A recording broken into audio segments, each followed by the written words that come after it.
called to evacuate. It's a day that will obviously haunt us and always haunt our country. That night, though, we came back to the floor of the House and we certified the election. I stood with Republican Congressman Tom Reed, who came to our side of the aisle and said that this could never happen again, this attack to our country and our capital, that America must always come before party. To this day, my thoughts continue to be with the brave law enforcement officers, those brutally attacked, those who lost their lives, and so many others. Someone once asked Ben Franklin, it was on 1787, the end of the Constitutional Convention, what have we got, a republic or a monarchy? A republic, replied Franklin, if you can keep it. As we are seeing in real time right now, democracy isn't easy.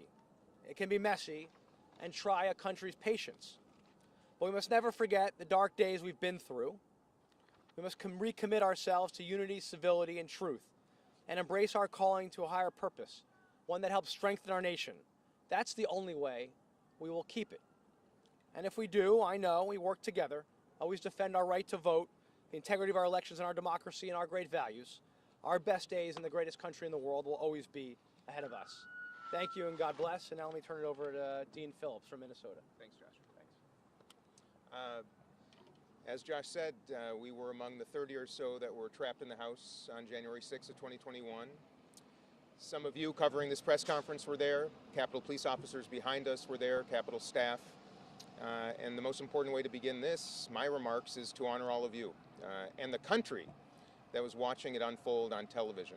And as Josh referenced, fear, gas masks, calls to family, many of whom thought they wouldn't see us again.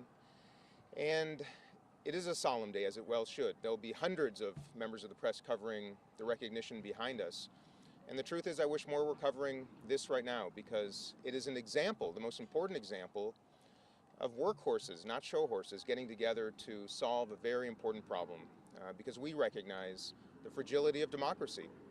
And it's underreported, it's underappreciated, it's underrecognized, and has never been more important that Democrats and Republicans work together. And we did. I'm so proud to be a vice chair of the Problem Solvers Caucus. Josh, of course, our co-chair with Brian Fitzpatrick, the Republican.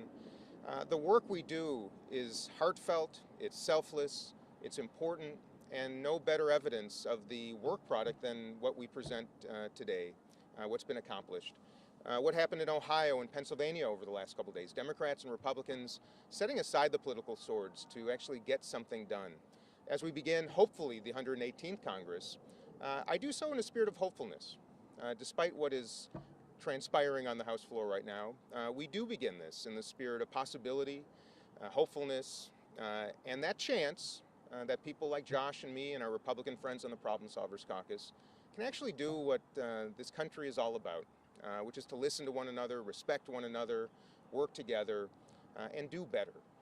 And I'm so proud that we actually accomplished something that may be underappreciated right now, but I think centuries from now will be recognized as a perfect example of what our founders had intended, which is no matter your stripes, no matter your state, no matter your politics, we have a job to do, and we did it. So I want to thank you and honor all of you today as well. Thanks. Any questions for us? Sure. First question is following the events of January 6th, there was a deep divide between members who sort of supported the challenge and then didn't vote for it on the floor, and mostly Democrats. Has any of that healed in the past 2 years? Is there a softening of the relationship? Is it still as tense as it was? Where are you now versus 2 years ago with those people who are ideologically different on what happened that day? That's a great question. Go ahead. Okay. Well, let me start by reflecting on some of the outstanding members that we lost because of their bold positions and their courage. Josh referenced a few of them, and I think you know their names. It was difficult. It'll continue to be difficult, but the joy of this caucus, the Problem Solvers Caucus, is that despite those challenges, we're the ones that actually do sit down and find common ground and find ways to understand each other, respect each other. It's not easy, but it is exactly the behavior that we hope the rest of the country does. So I'm not going to tell you it's been joyful or Everything's been forgotten, probably never forgotten, but that doesn't change our responsibility. And my hope is that some of the new members of Congress, both Democrats and particularly Republicans right now, come here with the recognition that the overwhelming majority of Americans do want us to work together, respect one another, and that begins with getting to know each other. You can't work with people you don't trust, and you can't trust people you don't know. So yes, we are very intentional, unlike most people in this institution, of having those tough conversations and finding the common ground, because that is our foremost responsibility. And I'll just say that, I'll just add to that, obviously, and Dean's exactly right, there's plenty that we disagree on a regular basis, right? And I'll put that at the top of the list of one of those, divides that isn't easy to heal. But we have a responsibility and we have work to do for the country. And you can't just stop working to get things done. And if you look at the last Congress, what we got done by working together, and for everything, the bipartisan infrastructure bill, to the PACT Act for veterans, to China chips bill, to standing by law enforcement, and supporting law enforcement, you have to keep doing your job, and that's what we do. You can't just walk away, even when even when there's a lot of division and the pain is real in terms of your differences. You got to keep talking and working past it, and that's what we're focused on. And in the spirit of that, if I can Yeah, sure, please. You are one of the few caucuses that are, but it is. We're the only caucus. We're the only caucus. It's that actually meets on a regular basis with the purpose of legislating. Yeah. And I realize that your caucus has said that they are unified in your speaker vote, but you are here to also solve problems. You have a problem on the speaker. Is there any discussion? Is there hints of a discussion to get together, try to solve this with a unity candidate that can pull from both sides, that can actually rise and get the gavel? Well, as you might imagine, we're always having discussions and conversations. Right now, as you know, including last night, the Republicans are still working with their side to elect a speaker. That's how they're approaching it right now. And, part of our concern remains, bending to the will of a small band of extremists and the impact that will have on the ability to govern and to legislate in a bipartisan way this next Congress. If you give away the store and the ability to actually legislate and govern, that's obviously a huge concern. And we were, of course, led a reform of the rules a few years ago, the Problem Solvers Caucus. We called it Break the Gridlock, and passed a series of rules changes, including to the motion to vacate, right? Because we understood that if you just turn the keys over to a small group of extremists, the impact that could have on the ability to govern for the country. And we have a lot of work to do. So we want to get back to work. Obviously, right now, the Republicans are seeking to handle it in their own caucus, in their own conference. Obviously, we're always open to conversation and continue to have conversation, but that's how they're approaching it right now. And as for now, as long as they're in that posture, you're going to stay in your posture of united behind Congressman Jackson. Well, we remain. We remain open to, of course, always having those conversations. But right now, this is their approach they've taken. I believe they have a call now, and we'll see what the results are. And I say yes, but when and if those conversations begin, they're likely to begin with the people who sit at our table.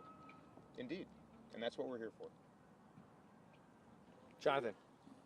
The Electoral Count Act, when it passed the House, it passed with no Republican votes.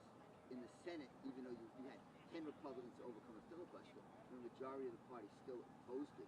Is there really Well, there were two different bills, as you know. Right. There were two different pieces of legislation. The legislation that we co-sponsored was the Senate bill, which then ultimately got into law. Republicans on that bill, they had 10 or 12 to break a filibuster. Is there really a bipartisanship on things like protecting the election after January 6th? I think the fact that you saw such a broad swath of senators come together that we worked with, obviously Susan Collins and Joe Manchin leading that effort in the Senate, working with us in the House on that legislation. As you know, Jonathan, not every piece of legislation is perfect. I think this takes seismic steps in a direction to protect our democracy and to prevent what happened here 2 years ago from occurring again. But the fact in the end, as you know, in the final legislation, it passed with Democrats and Republicans. And, would you like broader support? Of course, always. But the fact is, there is a significant group, and I'll remind you, in this Congress, we're facing a 4-seat majority again in the House, this time with the Republicans, 4 seats. So it'll take many of us working across the aisle to legislate. You know, and bipartisan is never absolute, it's relative. And sometimes that just means one person has the courage to pursue principle instead of politics, and in this case it worked. Back to the earlier question, you know, wounds can heal, but they can still hurt. You know, I'm disappointed it wasn't more bipartisan. This wasn't just to protect Democratic candidates or presidents or members of Congress. This is to protect the democracy, and it legitimately does so. Clarifies old law, ensures the integrity, stability, and due outcomes of elections. That was actually the call from a lot of the people on the right to do that, to ensure the integrity of our elections. So yes, it's disappointing. And that's why we hope that there's a spirit of hopefulness as we start this new Congress. And that is my hope. We're going to get through this. You know, we're going to continue to face bumps here, right? But on the other side of this, you're going to have a 4-seat majority in the House, right? To legislate, especially with the group of Freedom Caucus extremists. They will have to govern. We will need to work together, right? We're going to have to work together. And I think that we saw in the last Congress that it's possible. Well, look how much we did in the last Congress with a 4-seat majority working together. And there's no reason why we can't replicate that in the next in the 118th Congress, right? There's no reason why we can't replicate that bipartisan spirit and cooperation and accomplishment. That's what the Problem Solvers Caucus is all about and what we'll be focused on from day one. We're good? Thanks, guys. Get some warmth. Thank you for coming. Thank you. Thank you so much. You're going to go into Thank you, Hall? guys. Thanks, man. Thanks for coming. Jonathan, nice to see you.